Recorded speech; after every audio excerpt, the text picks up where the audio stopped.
Is eating a certain way affecting your hormonal deficiencies? Could it be true that even if all your hormones were completely balanced, that you could still be doing things without knowing it that affect your hormonal balance? This is Dr. George Moricz, founder of the Hormonal Blueprint System.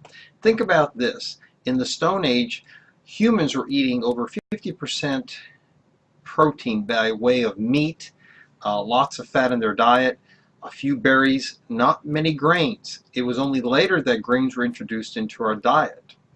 And then from an evolutionary point of view, human beings had more availability of food, so things like famine didn't quite affect the brain, the hypothalamus, in the same way, and so its signaling to other parts of the body was different.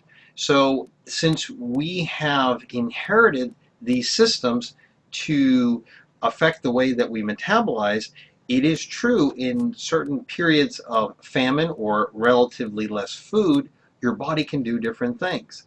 But imagine, if you will, you're living in the United States and you have the availability of all this food.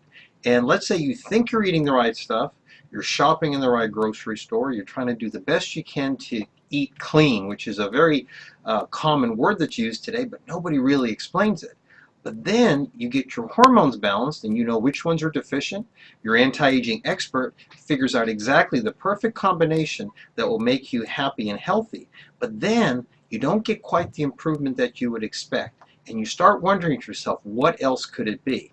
Well, the answer comes down to the way you're eating. So each and every one of you, you have been given your anti-aging hormonal blueprint, the very thing that was working well when you were 20.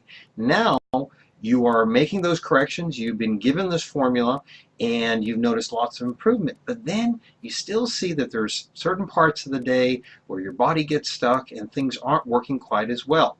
So in the next phase of tuning your hormones, we're actually going to look at the way your diet affects your hormonal deficiencies. In fact, you must eat a different way. You must time certain foods such to help decrease the deficiencies, in other words, make your hormones work better, and then using nutrition help everything work in sync. So yes, there is a way to eat based on your hormonal blueprint.